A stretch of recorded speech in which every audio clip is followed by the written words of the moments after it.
If you're a man, you don't cry about it. You take life, the ups and downs. If you're a real man, you never go down, you just stay up. That's why this sport coat costs $800 and that costs $200. And I don't know what that costs, I'd be ashamed to wear it. That's why I'm wearing lizard shoes and a Rolex watch. Importing it, snorting it, any competition extorting it, anything I want affording it, got enough crack to get four to hit, turn a saint to a sinner, lose to a winner, whether old school or upbeat, getting my shit's the best, Rick's the best, have your heart beating right out your chest, that Ric Flair like, woo! That Ric Flair like, woo! This is all I do, I got that Ric Flair like, woo! Woo! Styling, profiling, that Ricky make a girl go, woo! You've reached Goblin and Ogre. Oh, yeah. Our guest today is white chair on the left and white chair on the right. Yeah, we have a couple of our deceased friends here.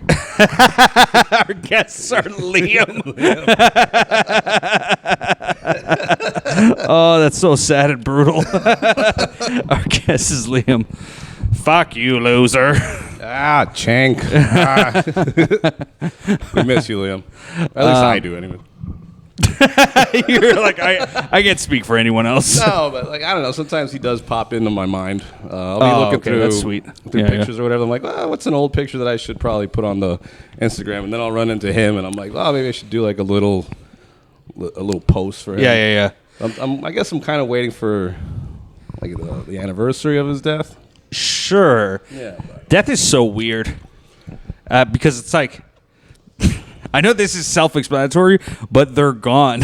Yeah. You'll never see them ever again unless you like believe in heaven and if you're correct.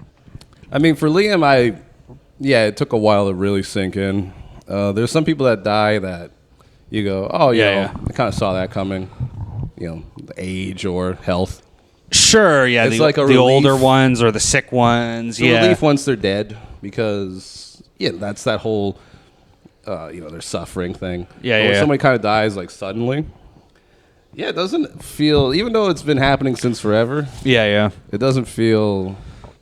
It doesn't. I don't know. It's we have a weird relationship with death. Have you ever been like pretty sad about someone dying? Okay. No, I didn't. It's not the end of the question. Anyways, move on. Have you ever had emotion? Yeah. No, but about someone that you didn't really even see often anymore. Mm-hmm. So that always felt weird to me because I have felt that. Like I'm sad about thinking that this person is gone. Yeah. Having said that, when was I going to see them again? Maybe once every couple of years. Yeah. So is that feeling of sadness like there was hope that you'd see them again? I don't know what it is. Yeah. I guess it's that I liked that person once. And it's not even that I don't like them now. I'm thinking of like family members that are like more distant, but they were like, I don't know about you, but like when I was a kid, we had more like distant relatives or cousins of cousins or whatever that we were actually really close to because, they were all recent immigrants. So they were all like around each other all the time. And then once they got older, had kids, people kind of went in their own directions and then they went well. Yeah. I mostly see my core family. But when those people die, I still go, oh. Yeah. I mean, I only felt bad, like sad actually, like crying and all that for one of my grandparents. The others, I love them very much. Yeah. But, my grandpa was very involved with me when I was a kid growing up. Yeah. So there was that. Aww. You see your other grandmas and they're nice. Yeah. But there's not that bond. You know what I mean? So it's just like, I think this sounds terrible to say. Yeah. But like when they died, there was something kind of a little absent there. Yeah. I thought I would be a little bit more upset. And I kind of, there's nothing a little bit. Yeah, you're like, why don't I feel this? Yeah. How did the one that you did care about, how did he die? In his room. Sorry. What'd you say? In his room, how? Well, he found, he was a very avid gun enthusiast. I'm such a hack. What's wrong with you? You're all runny-eyed. I don't know. I think. Well, I do know if I'm in the cold, I have a weak man's eyes. You know, I get like they tear up a lot. A mild wind. Yeah, I'm tearing up. I would have been definitely killed in like warrior days. Yeah. You know, like imagine like you're in the cold with your like fucking Viking axe or whatever. Oh, you're trying to swing it. Yeah. And wiping tears. Yeah, like you don't want to. You're not going to look tough on the battlefield if you're like, oh, I got 1 second. You have no idea what type of beating I'm going to give you when I wipe my tear ducts. No, I'm like that in the summer. I get teary eyed. Yeah. Because I see everybody in shape.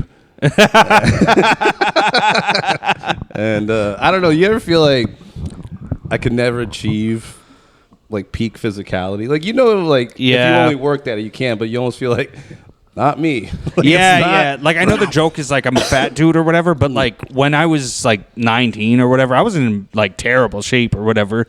And even then I was like, what am I going to do? Like push-ups every day? Like I'm not that determined to look that way. And also it's always like disturbed me a little bit, like when people do get in shape and gain mass and muscle. Yeah. How they most of them eventually look like fat, like it's like bouncer body. Like they lose that tone and then they start to get just big. Let's put this into perspective. I know he got back in shape, but Arnold Schwarzenegger got fat. Yeah.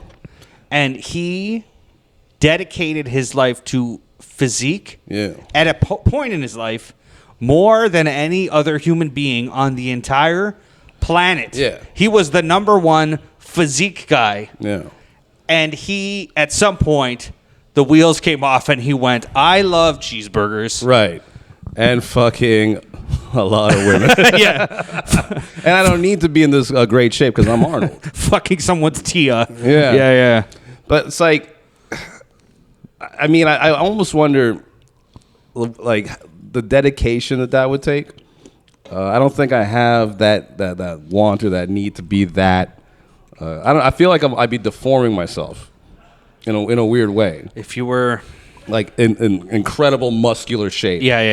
It almost feels like like it looks good, but there's something in my mind that says that you're ruining the Lee what aesthetic. You are. Yeah, exactly. Yeah. Well, I'll agree with that in the sense that not even specific to you, but some people in my life in general who have gotten extremely athletic or muscular builds, I thought this doesn't go with your personality. Right. Muscles are made for men, and you're a boy. Right. And then that person tries to talk to you like they're a man. Like their attitude almost changes. Like, yeah, that used to be me, like kind of thing. And they kind of like treat you like they're above you. Yeah. Like they'll want to tussle your hair, and it's like fuck you. Exactly. You're a comic book nerd, just like I am. I'm not, But it does do something to your brain. Like I feel like if I was like incredibly strong, I'd be in a lot more fights. Just because, probably because of all the steroids you've taken. Yeah, and I'm angry. Yeah, I've been headbutting a wrestling ring for about a year, so I'm gonna. Do you think that would get me booked more on shows? If you were more muscular? If you're like, more muscular, just by intimidation or no. What and I can't be an intimidating guy either. If you wanted to, honestly, real answer. If you wanted to get booked more on shows, have you tried writing different material? No. Joking. You took it as such a serious question. I guess you thought I meant like more soft. Like no. I was just fucking with you. Well, I did request to be considered for a show or considered for somebody to put me on something. Yeah. And he just said, that he only books for corporate gigs, and that I should like put more work in and then get back to him. And I'm like, this person, I was just like, in my mind, I've been doing it as long as you have. Yeah. So this whole like, oh, you're still not good enough. You almost go like, ugh. I would say corporate gigs, what his answer should have been is that corporate gigs are a certain type of material. And the material, he could have said, the material I hear you do is not corporate friendly. If you write some corporate friendly material and come to like, what is corporate friendly? Just they're like corny shit. Corny shit, yeah. Yeah, I think so. Like, look, no, okay. There's certain jokes that you could get away with that, like, you know, I think there's some great comedians that probably killed at corporates, like Jim Gaffigan, Tom Papa, Brian Regan. They're clean comics, you know. But I think they write great jokes. There's like non-offensive great jokes I've heard, but it's still they're taking a chance with some comics. Do you think Bill Burr is corporate? No, but I'm sure he's done corporate. He would be and booked for corporate. Yeah. So there's like a weird thing there where unless you're this guy, we're not going to book you. So meaning that material is okay as long as you're famous. Like they don't trust just comedians who've been around for a while, like trust them in that material to go corporate. Because maybe that's just a great icebreaker to throw all that shit out there with these people. And they'll end up having like a way better time than it depends on what corporate too. Like, because corporate, I guess you mean like usually people do mean like office corporate, but corporate gigs, I think technically would just encompass any company hired private event, you know, that thing. And I did one once where it was, one of the comedians was booked and he just brought people with him.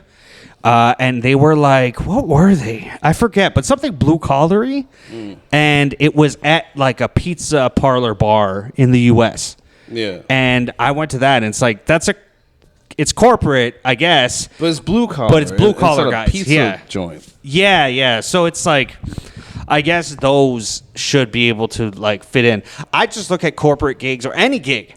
If you're someone who can get gigs, you would have a large roster of comedians, and you would pick and choose. You're like, this is a good Lee crowd.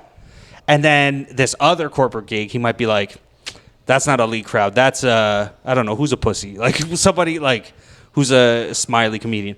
That's good for them. Mark Hallworth. Yeah. Not a pussy, but he's... No, but he's happy-go-lucky. He's a happy-go-lucky guy, which, you know, I saw this thing and I thought of him recently. Yeah. Where they're like, it's always the smiley, happy guys that have the darkest secrets. That was a joke for a long time, is that Mark Hallworth... That's his evil version. No, Mark Hallworth had had an evil to him. Yeah. And you would catch a glimpse of it, especially the closer you got to him. Yeah. So he's not being evil to you, but his complaints about like other people or something, or he would just like show his evil. Whereas like you wear your evil on your sleeve, his is like I can't remember exactly what happened, but he would come over to the house before when I was living with Marlena. Yeah. And we got to being kind of buddies and chummy and nice sipping guy. beers, but I don't remember what it was. But I almost saw that's what I'm saying. Evil. It's there. Bit. It's so there. Yeah, but. He was telling me too that he was like he had like I forget the job. It had something to do with like I'll say NASA or space or science. That he used to do that shit like that before, and then he got into comedy. So I wonder, is he an evil nerd? And as a nerd, he's so smart that he created this persona because he knew that this is what's gonna get him. Yeah. Like booked, advanced, you know, sort of like. Portraying himself this way because I wonder if he's just like an evil genius type of deal, which would be awesome. Yeah. But do you think now that a guy like that, we don't have to keep talking about him specifically, but guys like that go in too deep that they have to stay like that forever? Probably. You know? Probably. Yeah. Like I do think there's such a thing as like if you create a character in comedy, even if nobody knows it's character except for you, right? Then you're kind of pigeonholed yourself. You're stuck. You're like, you're bound to that. I'm bound to that for the rest of my life. Like I was listening to an interview with Larry David the other day, and it was with Conan, and he was basically saying like to a certain extent that like Curb Your Enthusiasm, writer for Seinfeld, that like those ideas you have, that's true to you. Like you act like that in real life. Like you complain about things that other people are not complaining about, whatever. And he admitted that like sometimes because he's playing it up because he knows that'll either get him what he wants out of a situation or just for people's entertainment. But either way, he plays it up.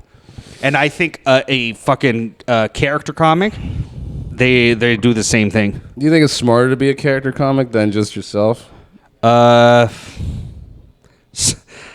don't know, because then you get stuck. Like, I forget like the character comic aspect, but this, and as long as you've been in comedy, there's been some comics where their shtick was a certain type of subject or subject matter or thing. Yeah. And then that kind of, it's not that it becomes an offensive type of comedy, but it falls out of anyone's interest. Yeah.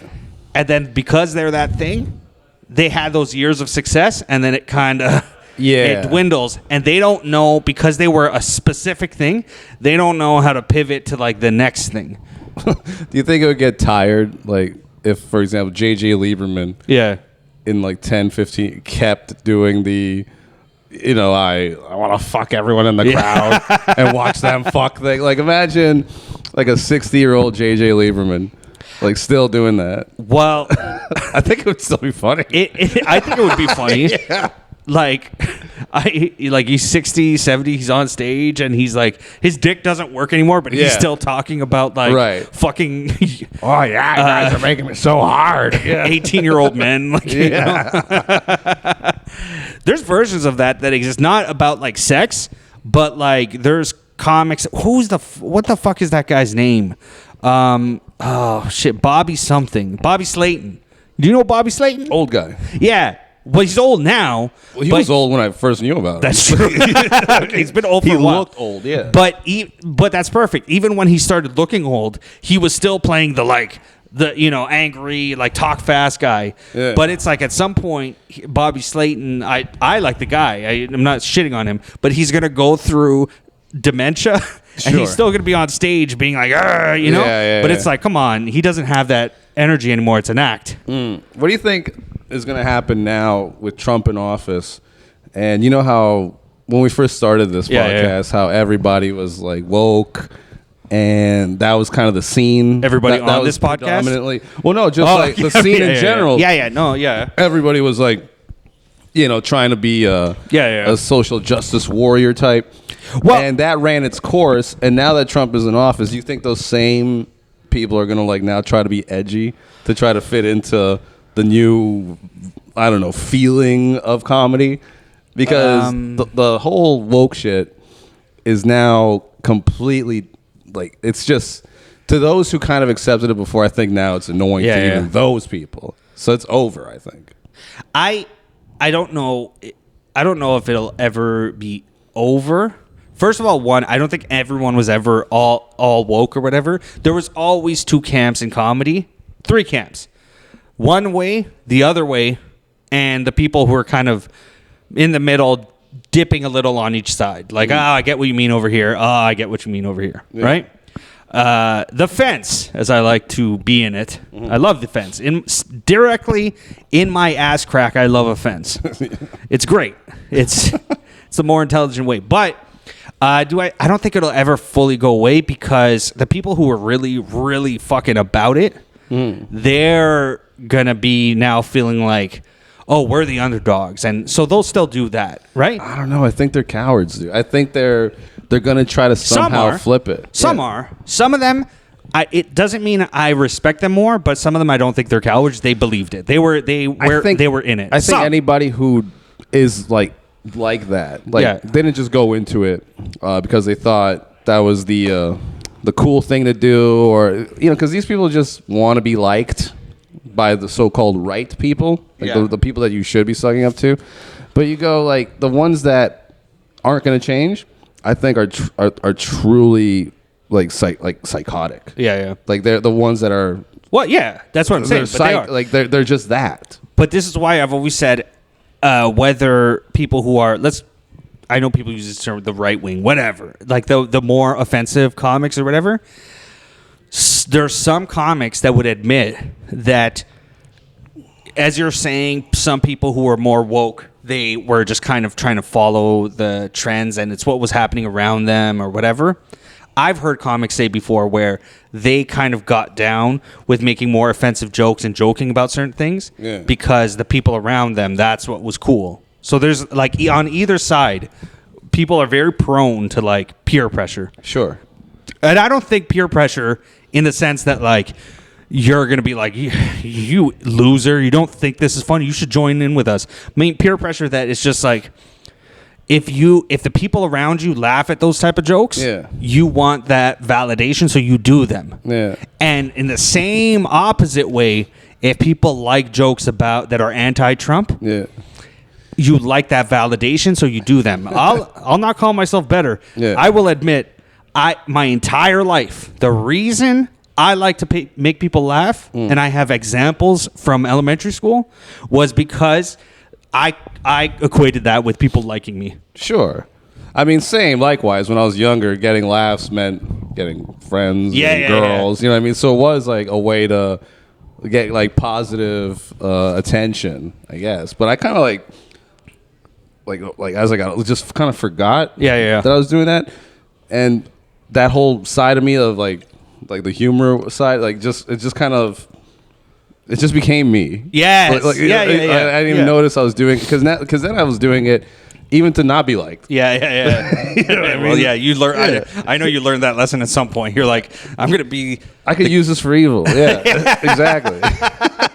You're like a guy who used to be a superhero. Yeah, exactly. Exactly. And then I just kind of threw the cape off.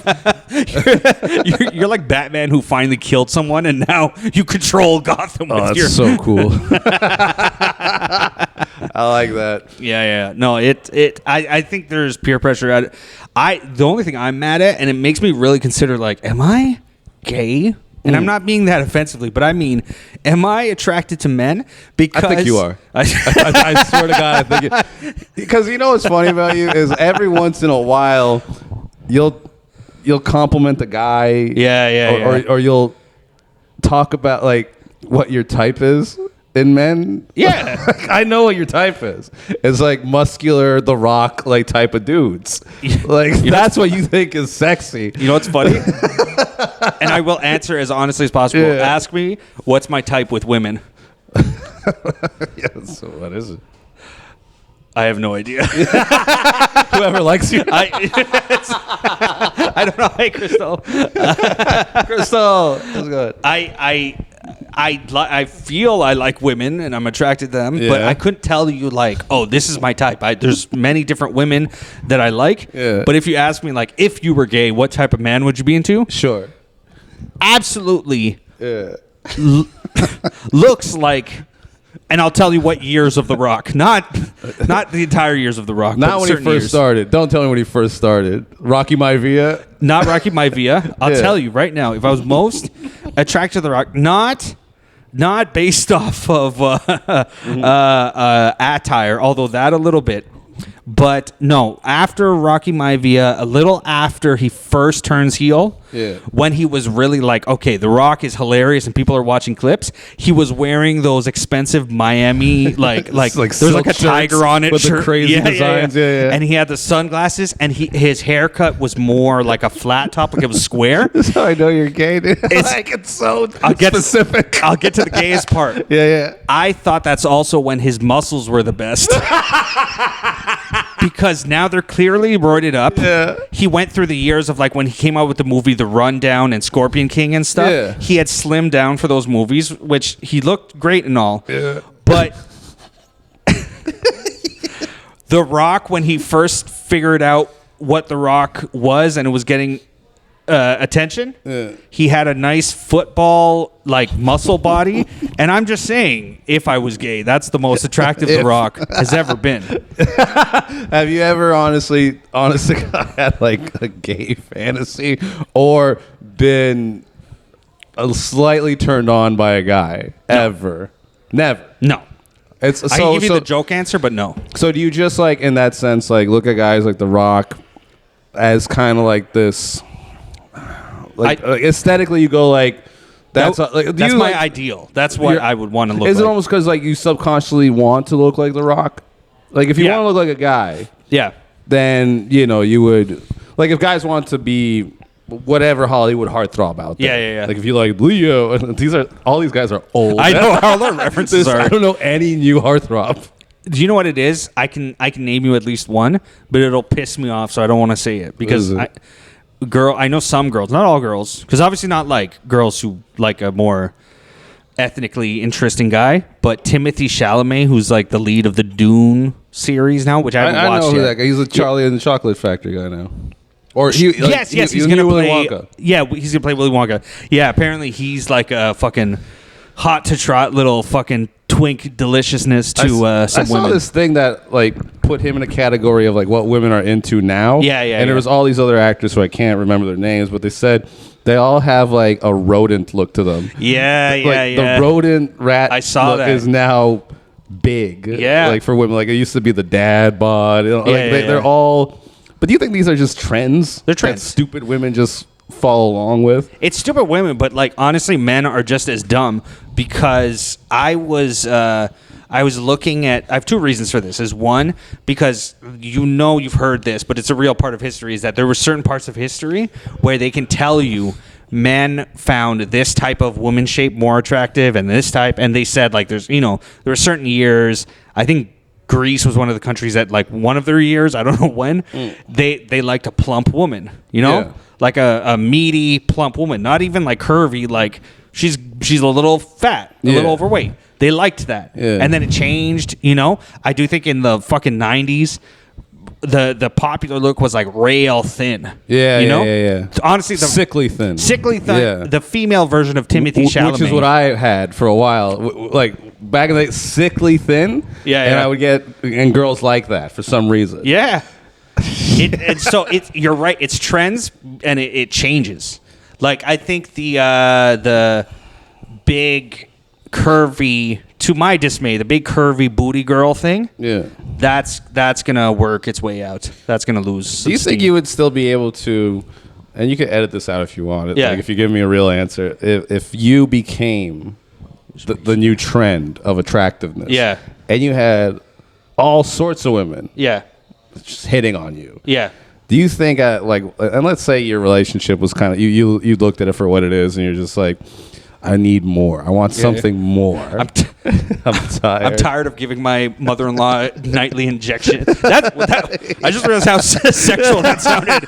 Give my mother-in-law nightly injections. I get my girl nightly injections. I know your question. Your question is, do I think I could stay faithful if women were after me all the time? Like every time I'm at a bar, they're like, constant. Oh shit, is that like girls are like, there's a fat dude here. Yeah. Did anyone notice how sexy? Look at all these fucking skinny, disgusting guys. Like if you're just sitting there and then you get a fizzy just plumped in front of you and you're like, oh, I didn't order this. And the bartender's like, oh no, that's from those ladies over there. Yeah. And there's like three of them and they're just waving at you. Here's where and hopefully my girls, I'm not worried about my girls' thought of this because we've talked about this, right? About how easy it is, not easy, but how you shouldn't like really hate on or judge people who have made mistakes and cheated. But hopefully, I don't think my girl's friends listen to this, but can I tell you for sure if that went on for 2 years straight of just women are just into me all the time, can I know for sure I wouldn't cheat? Yeah. No, because I don't think I'm a better man than other men.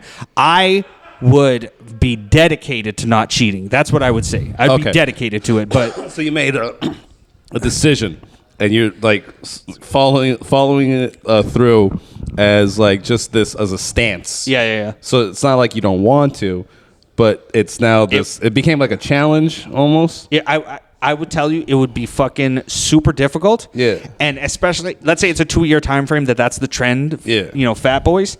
I wouldn't. The second somebody told me a man cheated. Yeah. I would be defending them like all hell. I'd be like, you don't understand what, life is tough, and sometimes we look for support in other places that we shouldn't, but we know we can. I'll tell you something. Man, I've told you stories about my own experiences with that shit, and the truth is, I feel terrible that I've heard of course, like you should. It does like at first I didn't care whatsoever. I thought just kind of like that whole I'm gonna regret not doing this when I was young and whatever and I could get that and no dude I wish I almost wish I never did. Yeah. I feel like I like that because I'm involved right now, and I have no interest. I'm very like So I don't know if it, and I was happy before. Maybe it's because you're seeing all these fucking ugly ass small town Coburg women. This is much better for me. It's not even that. I don't even recognize like all the women that I could say that I've seen in Coburg. Yeah. I don't remember a single face. Maybe like the people that work at the grocery store. Yeah. Maybe one or two of them, but that's not because they're attractive. It's just I see them, but like women in Coburg, I just kind of look. You just look past. You're even like, here. Like I just kind of look past women. That's where I might be a bigger. Maybe your growth from hurting women has taught you to be a better man than I am now, because I've never cheated on a woman. Yeah, but I look all the time. Like I haven't been in a lot of relationships, but I'll say this: any not looking that's lasted in my relationships has always been in the 1 to 2 month honeymoon period. Yeah. And then it just goes off the rails. I go, well, I have her now. Well, what I've like figured out about me, and it's been a while that I've been aware of it, is that I'm such like a like I'm very grateful for a lot of things. Even if somebody just says like, "Hey man, I got you a beer," like I feel this thing in me where I'm just like, oh wow, you know. So when a woman in the past, like, I love you, and you know this, and I don't feel bad, like not that I don't feel bad, but when I think of all the like hookups or whatever, it's just like it's weird because it's not like I regret them because I had fun in the moment, but there is a part of me that's kind of a little bit like torn, and it feels bad that I hurt somebody who was giving me their love. I feel so much appreciation for a fucking beer somebody gives me. That, you know, it's like you could buy my forgiveness. Like I'm not as, because if you do something like that, it's not like, oh, like you bought me. It's like, oh, that was nice. And I see a little bit of generosity, thoughtfulness, and then I get like, fuck, maybe that person's not so bad. It depends, but I think what's happened to me now is I think of all those people that I've actually really hurt that had a lot of emotional investment in me, and I just threw it away, drunkenly or stupidly or just immaturely. And I go, I hate that I was that guy at one point. And I don't want to be that guy. And I know we joke about it a lot. We make light. Yeah, we make light. But a couple of times recently, like when it's been brought up, I almost cringe. Like I was like, oh, fuck me, man. I'm a dick. Like it's funny, but I'm a dick. You know what it sounds like to me is like, you know, when a guy who went to war talks about war and he kills someone and he has his like PTSD over it. He's like, he describes it as like, I had to. Yeah. But I still see that person's face at night because I know I killed him. Yeah. So, meaning, in the moment, you felt like it was not the right decision, but it was the decision you had to make. It was the impulsive, like, whatever, fun decision. But now that the fun is over and you're just left with your thoughts, you're just alone and sad. You know what you've been doing? Is a good friend's been buying you beers, and then you take the beer, and then you go, and he's like, hey, aren't you going to hang out? I'm like, no, I'm going to go hang out with that guy. Why, does he buy you beers? No, I'm going to go buy him beers. Yeah, and drink the ones that you got me with him. You know what I saw recently online? What? Where you were talking about like manly aesthetics and physique and all that shit. You know, like apparently why Greek statues have tiny dicks. Yeah. There's a reason behind that. Because Greek men have tiny dicks. Well, I don't doubt that. Yeah. But there is a reason why the artists or the sculptors made them purposely small. Okay. Because back then, a big dick was looked at as like only sex addicts and perverts or whatever have big dicks. Small little modest dicks are a little bit more wholesome. And so back then, a tiny little penis on a giant physique was looked at as like, oh wow, like I agree. What a gentleman. But if they saw a big dirty dick, they're like, oh, he's putting it in everywhere. Which is hilarious because I've heard from women when they talk about guys that they slept with small dicks. They're like, those are the horniest guys. like the ones with the small penises, and the ones with the bigger ones are kind of like whatever about it. They're kind of like, yeah, we like to fuck, but but it's like that Russell Peters joke where he's just like, oh yeah, talk to a small guy dick. He's like, oh, I'm gonna fuck you. I'm gonna fuck your friends. I'm gonna fuck you. Like I have to fuck everything because I have a small. It's almost like trying to make up. So you go, the Greeks had it wrong. Like small dick dudes that are trying to get it in. Yeah, I think we headed in the wrong direction here. No, I thought you were telling me that they had everything right and they had made a good point. Yeah, disgusting fucking big dick they losers. Had the wrong idea. I'd never make a statue to you. Thick retarded dicks. You ever look at like when you hear big retard dick? I now just assume that most mentally handicapped people have huge dicks. Yeah, you know what's funny about that is that means stereotypes, and I believe that some stereotypes are completely based off of comedy and have no bearing in real life. But now we all believe them. Like I think some stereotypes are based on real life, whatever, right? But some stereotypes are completely. Someone told a joke once, and we all thought it was funny. It's funny to imagine a big dick autistic guy on a retard, because they don't know how to use. They would, it's funny. And then somebody else heard that joke and went, retards have big dicks, and it just kind of like it snowballs. You saw the Down syndrome Victoria's Secret model chick? Yeah. Like that's only something like a guy could look at and be like, oh, I'd smash that. But can you imagine like a Down syndrome guy, all fit and muscular? Like how many Brad Pitt body, but and packing. William H. Macy face. How many comments online do you think women will throw out there? Oh yeah, I would. Not a single one. I think. I still think women wouldn't sleep with a Down syndrome guy. Yeah, probably not. No. I don't know. I did see that. I think it was on Netflix. I told you about it. There's that documentary where this woman is. There's this guy, it's not Down syndrome, but he has some issue where they're not sure. And other people have this issue that no one's sure if they're like completely a child's brain or they're stuck in this body that they can't properly communicate, but inside their brain, there's a full adult who has thoughts and feelings. And this woman was like, she studied how to communicate with those people, but her study and people who do that study, it's not proven to be real. But she basically fell in love with the guy she was helping. Yeah. And she was like fucking him. Yeah. She was like laying him on the floor. It's hard to get your head around it. She was like laying on his floor and like.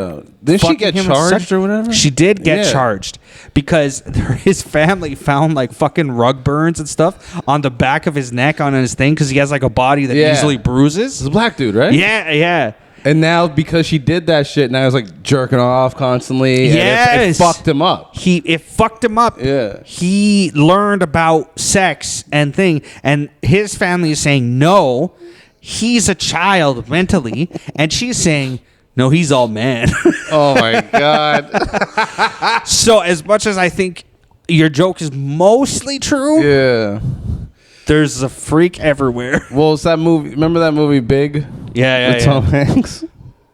He wishes to be an adult, and he's really like a 13-year-old kid. Yeah, and she fucks him. And some woman he works with. Yeah. They like hook up and they have a relationship, and at the end, she drops him off, like at his house. Yeah. He's still Tom Hanks, but as soon as he leaves the car, she like looks away to like, oh, what just happened? And then she looks up. And the character of Tom Hanks, the clothing is all large now, and it's just a kid walking in. In that, so he turns around, and it's a little boy. And he had told her, and she just like wave at each other, and she just looks at him like, like all lovingly, oh, it's like you had sex with a child. You should be turning yourself in right now. No, look. She can't prove it, and she didn't know he was a child so she doesn't have to turn herself in, but it shouldn't be a happy moment. It should be like, maybe for 1 second, like, Oh, I fucked a kid. Yeah. I shouldn't yell that, but And then the next scene is the car flying off a cliff. Yeah. She's just like, can't. It would be hilarious. We've always talked about like writing a movie. Yeah. Can we write the unofficial Big Two? And it's just an adult woman who continues to molest a child till he reaches 18 and then dumps him. The Mary Kay Letourneau. Or any teacher in Dude, existence. It's so funny to me that since the Mary Kay Letourneau shit, which has been fucking everywhere, 15 years ago, 20 years, it's been so long that since then there have been countless women that have done the Mary Kay Letourneau thing, fucking young boys. It's always like a teacher. Yet to this day, I still reference her. Like she's the OG female pedophile. Yeah. It's like that. I think it was Chris Rock had that joke that like Monica Lewinsky, like there's a million women who did that. Yeah. But because she did it to Bill Clinton, she's the most famous cocksucker in history. Yeah. And like there's so many women who did what Mary Letourneau did or whatever. Yeah. That it's like you could. I bet you if we looked it up right now, there's a case in 2024. Sure. For sure. Probably 5 to 10, I would imagine. It's rampant. And I don't even know, like, because, it's like they say, the creepier, like, for example, a guy gets with his sexual desires, it's because he's addicted to porn. You know what I mean? Yeah. With women, like, when they get that, like, vial or whatever, I don't think it's porn. I don't think these women are watching so much porn that they now are attracted to young boys. So what is it that drove these women? This is my guess. Yeah. This is my guess, is that they're women who are narcissistic and want true, like, attention and, like a desire. Like, I don't know if you've ever talked to a girl, but I've talked to a girl before where I've realized, like, she wanted, like, she was fishing for compliments for whatever all the time. You know? Oh, so this like is to feed her ego. I think so. I think, like, think about it. If you're a fucking high school kid, like you're like 15, and this hot teacher is like considering, let's say you haven't had sex, it's considering having sex. You're like treating her like the fucking queen that she, like you're doing everything. Is really like such a like disgusting rapist. Yes. Because it's the power. They say, like when talk about rape, they're like, oh, it's not about the sex or whatever, the pleasure. It's the power. So you're describing it as almost like these women are doing that to feel that level of power and control. Yes. To try to like, make that young boy completely obsessed over her. You're right. And I'll say this. Look, there's a lot of disgusting men pedophiles, and we've learned that more and more with a lot of these Hollywood that comes out. Epstein, and being in stand-up comedy. Yes. Sadly true. But we have to put equally on the other side, as much as one of our issues, and I'm a big believer in this now, is that certain media outlets or whatever, or certain Hollywood people are really trying to push out this image, and they've been doing it for so many years, to convince you that it's okay to find a 15, 16-year-old girl hot, and they lower that bar. They want it down to 8 years old. But they'll teach you, like, comedy movies when we were younger and stuff, there was things like where there was like a 16-year-old girl and there's the dad who's like, oh, yeah, it's like his son's friend or something, and he's like, oh, I better not, Well, dude, they've been doing this for so. Remember how they treated? I don't know if you remember, but I saw this thing on Facebook today about Michael Jackson. But they brought up Brooke Shields. Yeah, and when she was like 10, they were shooting nude photos of her. Yeah, and there's articles coming out like America's new sexy child. Yeah, like they literally printed that. And that was like just okay to do. It was We treat it very normal. And where I put it on women as well is you forget certain images that even today I would imagine are still somewhat normalized, is like the sexy teen pool boy or something like that. They may not say it out loud, but a pool boy or the person who does your lawn, unless you have like you're rich and you have like $10 Mexicans in the U.S., it was always it's a young boy. Yeah, and that's a mom.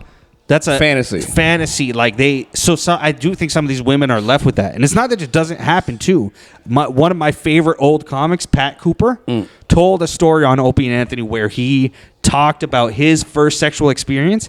He was like fucking 12 or 13, and he was fucked by an older Italian lady in the neighborhood. Yeah, and she was in like her 40s. Yeah, and there's no other way to look at that than great for him. But she's an evil person. Yeah, she's fucked up. But do you think like kind of like what turned? Because I think it's all on purpose. Yeah. Like how they. Do you think like how they? I really want to clip that into. One more, please. Get another beer. Yeah. But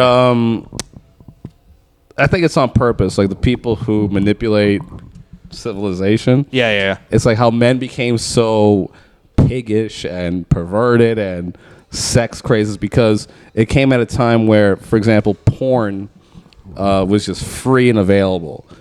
So young boys, men, all over were like running to sites to go jack off. Yeah. And that did something. So I think it created this rise of like really sick perverts out there. I think what happened, it's now the woman version of that. Like, because you're like, what's up with all these female pedophiles? It wasn't porn. It was social media. Social media. That might be true. Like did something to women where it turned women into like the gross pervy. What porn did to men, that's what social media did to ladies. Yeah, it's okay. Yeah. Oh yeah. We'll be back right after these messages. Okay. Oh, that's okay. You know what? I'll keep talking. I was watching this video, and it's kind of messed up, but it was like on YouTube, where this girl was talking about how she gave up pornography. Thank you. And you know what? What's mine? 11. There you go. There. That's good. Thank you. Thank you. I did it on camera so I look cool. But they're all 5s. Now, if they were 20, you got change for 100? They're for strippers. Oh, God. No, yeah, I watched this video where this girl was talking about giving up pornography and... watching it or making it? Watching it, right? And... Well, I hope watching it, because the ending is that she said she started watching at 7 and she's now stopping and she feels better. She's 100 days free of it. She's 16. So she felt at 16 she's been watching way too much porn and it's ruining her life. Billie Eilish said that shit. Did she? Yeah, she said she was addicted to porn when she was younger. Wow. And like she came out on an interview saying like, yeah, I don't know. I thought like what I was seeing in porn is like what you had to do and like what sex was because I was exposed to it at such an early age and this and that. Yeah. And she says, no, it completely fucked me up. Yeah. Like she's like still, according to her, like recuperating from it, trying to like get back to some sense of, normal, I guess. But here's the thing. I don't have a problem with porn in the way that I don't have a problem with booze. Yeah. I think some people, watch a little porn once in a while, little tantalizing, maybe you're by yourself and you just want to have a little fun, but you're a visual person, so you need that, no big problem. There's people who drink, they have a couple beers, they go home, they see the wife, they don't hit her, But others, they just can't. That's just not, it's just not for them. They don't beat their wives, they just beat their dick. Yeah. I did bring a couple clips. Yeah. And speaking of like perverts and stuff, this is actually a perfect segue to this first one. All right. I'll give a little introduction to all our clips. This one is there's a Spanish news reporter who any Spanish speaking country for some reason is still into the hot Fox Newsy, big hot tit, fat ass reporters. Yeah, that's never gonna go away for them. This girl, we'll see her on screen. I'll have this prepped for our episodes, but she's not big tit, fat ass, but she's absolutely a gorgeous girl. Okay, right? And she's doing a newscast in the middle of some street and gets raped. Cameraman just zooming in. Not that bad, Okay. but here's what happens. En esta tienda que tengo a mi espalda, el hombre intentó dar armado. Un segundo, que estamos en directo. Disculpa. Isa, perdóname que te... So what happened is she's doing a report, and a guy just touched her ass out of nowhere. ¿Acaba de tocar el culo? Translate. Este tío tonto, ponme You know what este tío tonto, por culo favor. is? Your asshole. So he goes like, did that man just touch your asshole? Somos, de verdad me tienes que tocar el culo. Estoy haciendo un directo y estoy trabajando. ¿Yo te dejo el culo? Se me toca el culo. ¿Podéis llamar a la policía? No te he querido tocar el culo. What's Kevork doing in Spain? yeah. It was Kevork who touched her ass. Oh, look, you missed that. He goes to touch her hair as he walks away. So basically what happened is I don't think he was like paying attention and sees that she's doing the news right now. He just saw just going around grabbing ass. He grabbed ass, right? And then she turned and tried to go back to her news thing. So she kind of pushes him away and like whatever. And unfortunately for her, you can see on her face, she looks like she's used to it. Yeah. Like, let's She say even it's Spain. smiled. She laughed like he did it and she got and then she like he did something and she like no like she still smiled. but I think it was a smile out of Nerves. nerves, but also again, like she's because in used some to it. other countries they're so used to it that they find it offensive, but they find it like it's like stubbing your toe. Like Yeah. it annoys you, but what are you going to be mad? This is what the world is like. Listen, Your let's toe gets just stubbed. say it. Women want to be raped. Let's not say that. By men they're attracted to. I'm kidding. And then what ends up happening is she tries to move past it and continue the news segment, but the at desk guy, who some people in the comments were saying like, "Oh, what a good coworker he is," but he's safe at home. What if this guy was a psychopath? And he's like, "No." He goes, "No. Wait, get him back on camera. We should confront that guy." Yeah. And she's like, It'd make a great story. Yeah. Like fuck the bullshit you're talking about now. "You know, it'd be There's funny. too many pigeons in the street. No, let's go back to that guy. It would be really funny if he goes, go back to that guy. I have to ask him an important question. Sir, I've been wanting to touch your ass for a long time. How did it feel?" Culo muy rico. But what's the funniest thing about this clip is he says he didn't, and she says, "Yes, you did touch my ass." And he says, "I did not touch your ass." But as he walks away, even though he's saying he didn't do it, you grabs see her him hair. reaches over. He doesn't grab it, but he tries and reaches to pet over. her. I Yeah. have to go back a little bit, and you have to see him reach for the hair. It's fucking creepy but hilarious. What? She says you did. Let me wear it. Look, Dude. why would he think of doing that? And He did it almost like this, like, yeah, you're okay, kid. Yeah, get over It it. was all right. and the way he looks with the hairstyle, the shades, and the goatee. Yeah, Dude, he he's the looks like a slimy Yeah. problem. Look, we love Kevork, but he looks like Kevork. Did you see Kevork's new videos? Which one? Kevork's into the reaction thing now. So he's like, you know, your Instagram, you're watching a video, but then someone's face is superimposed at the bottom, and they're like, "Whoa, look at this! What's gonna happen?" And it's someone like making a cake. No, I haven't seen those. Yeah, that's Kevork's new thing. Is within the video reaction videos to what's happening, and he acts like it's behind him. Like, you know? Dude, I hate those. I hate they're about to show you a clip, and for Yeah. some reason the person thinks it's important to show their face. And do like this. Yeah. Like the point, like, hey man, listen to this. Yeah. Like, why am I looking at your face? Just play the clip. I hate those people. Oh, man. So I do think this is one of two unfortunate. Our segment. and he gets this arrested. segment. This segment is going to be called Lee and Sanker acknowledge that some women really are harassed in this world and they don't deserve it. It's true. This is the second. She was just working. She was just working. I don't remember what happens in the second clip, to be honest, but I know it's similar. Oh, okay. So right now you're seeing a beautiful woman on screen. And Drew Carey. I actually just took this one out because I wanted to ask you, Lee, when you see this guy talk, it's at a fashion show. He's clearly giving off "I'm a gay guy" vibes. But when I watched this He's even clip, got gay bitchy lips. yes. But when I watched this clip, I want you to tell me, is it possible, and I truly believe this exists, he's an undercover straight guy pervert. Right. And just tell me if there's enough in this clip to believe. Undercover, like, straight guy perverts are inside women's bathrooms right now.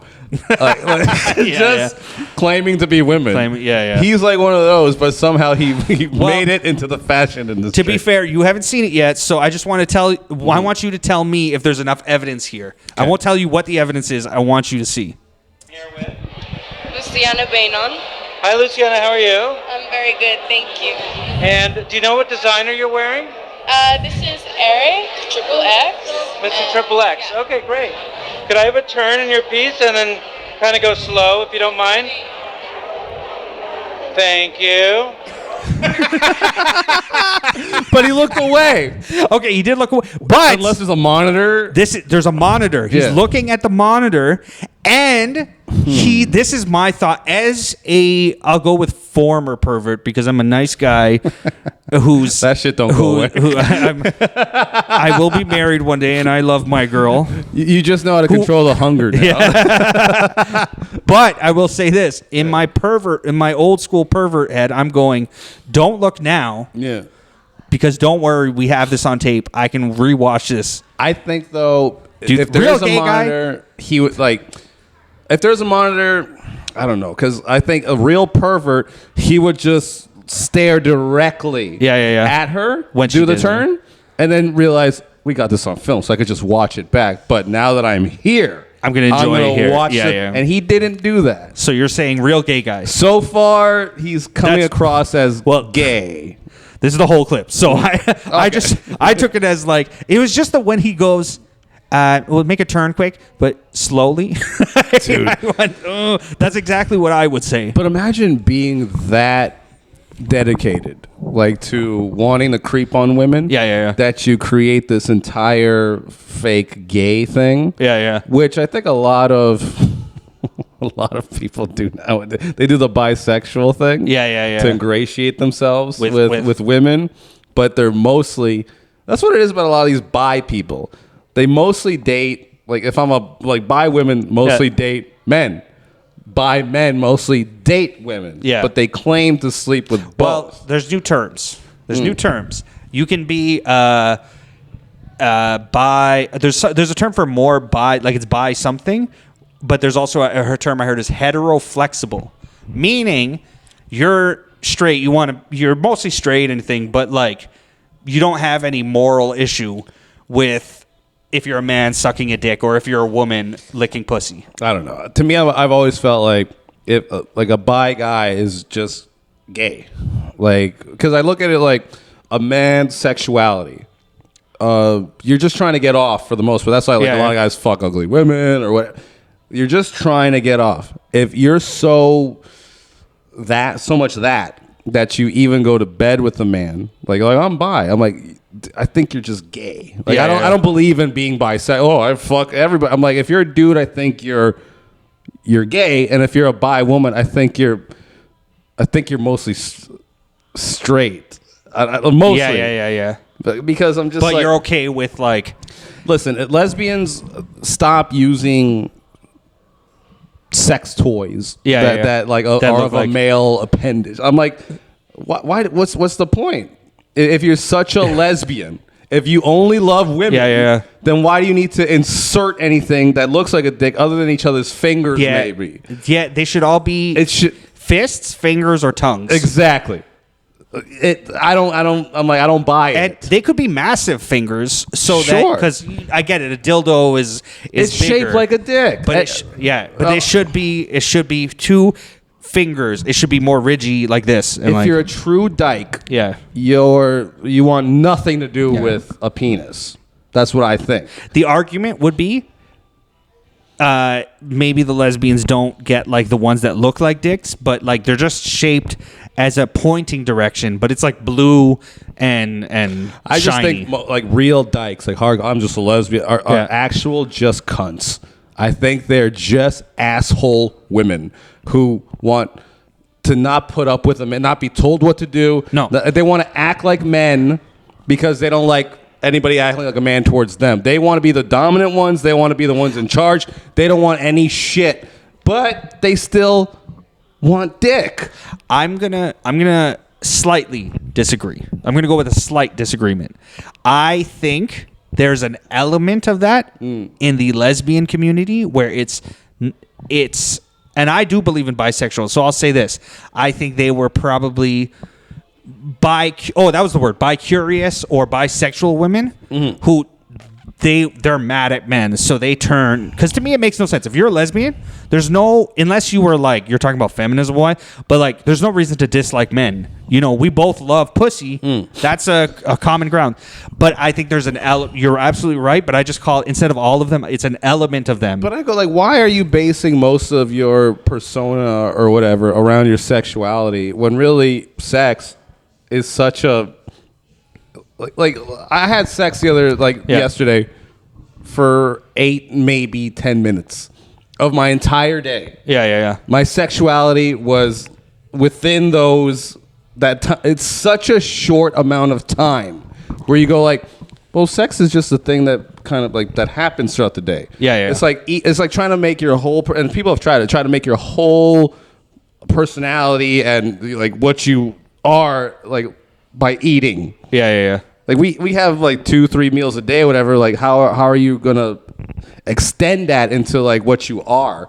It's just a momentary thing you do in your life, just like sex. So why are you trying to do I am a fucking lesbian. I am a gay man. And it's just like this like it's like all encompassing. Like that's how they make it want to seem. It's like when really sexuality is a very small thing. If you're not just like trying to fuck everybody constantly.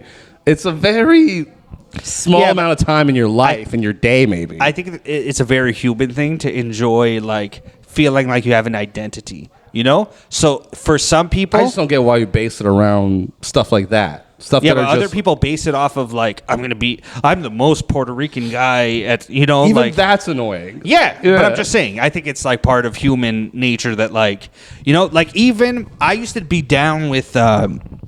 I think a lot of some of these people too, I still say this to this day, are punk rock people. Because I remember when I was a teenager, punk rock people, like if you watch a Sum 41 video, those people still dress that way. It's just a style. They're not into punk rock now. They just dress that way and say they're non-binary. Right. But really, I go, no, you're a Sum 41 fan. What the hell so happened am to I. punk? What happened to punk? It used to be all like, fuck the government and this and that, all guttery and drunk and like dirty. Now it's like, trust the government, love all like punk weird. Rock it's changed. Is as close to dead as possible. It should be completely wiped off the face of the earth, in my opinion. Punk rock? Completely. I loved punk. I was not a big rock guy. So did I. Yeah. But now I'm like... now, Now I look at them like, I'm not fucking 14 anymore. Yeah, but they don't listen. They don't... yeah, that's true. You know, like, it's a little... I still enjoy a good Sum 41 song. That was my band. How but when disgusted they talk about would you be with me if we were at a punk show for some reason and you see me like skalling and skanking around? Like, how much would you go like, ew?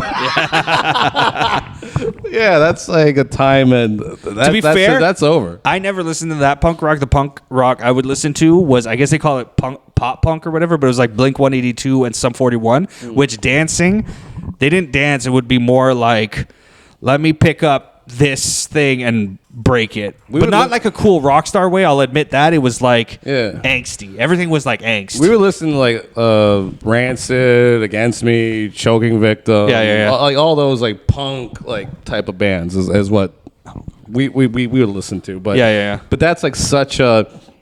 You have to be young like to be into that hard.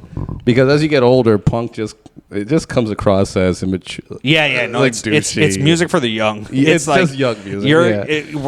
We're both nearing 40. You can't be a 40-year-old punk. No, that's embarrassing, dude. Yeah, we're just gonna be fucking what's like a Henry Rollins or whatever. Yeah, you don't like an old. Yeah. Oh, what do you think of Jamie Foxx coming? Apparently, he has a... I don't know about this. He has a comedy special coming out, and apparently in the middle of his comedy special, he drops this, if you want to know what happened to my health or whatever, it was Diddy who poisoned me. As a joke? No.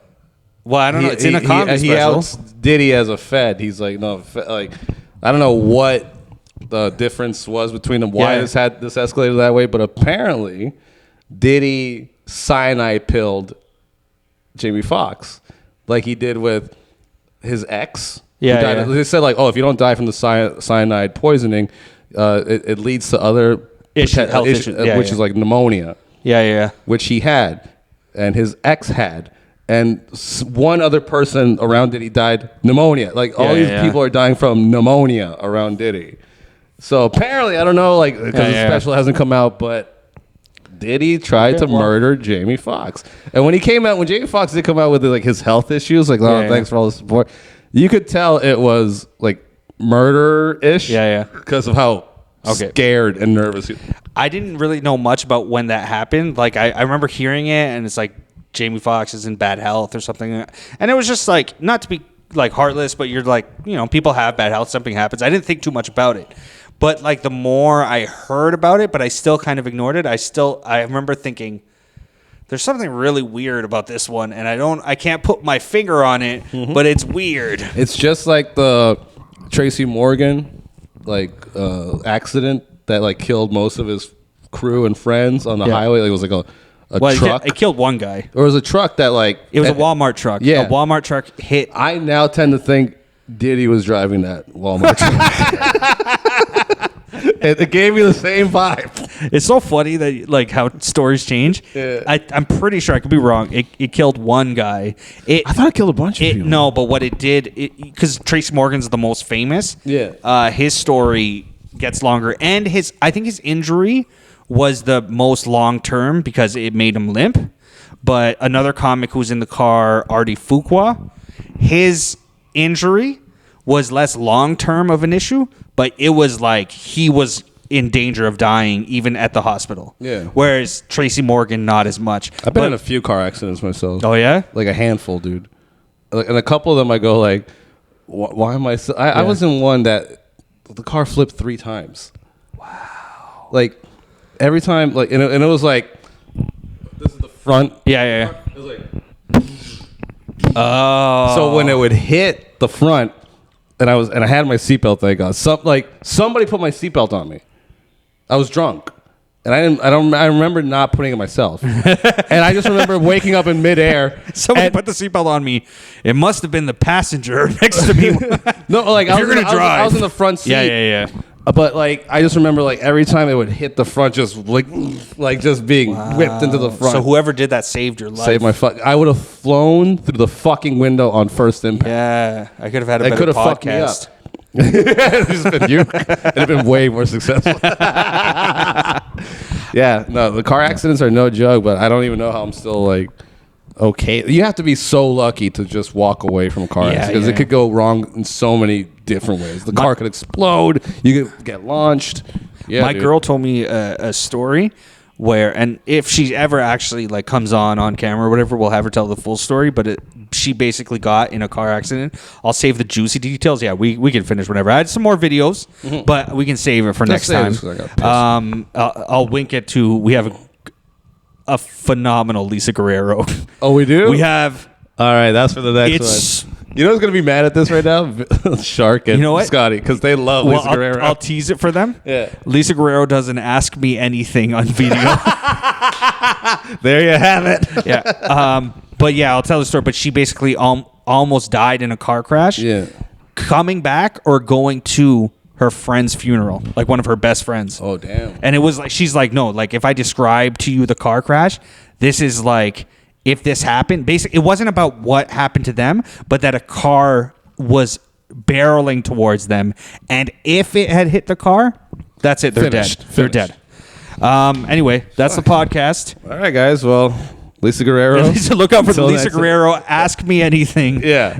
Next time. Thank you for listening.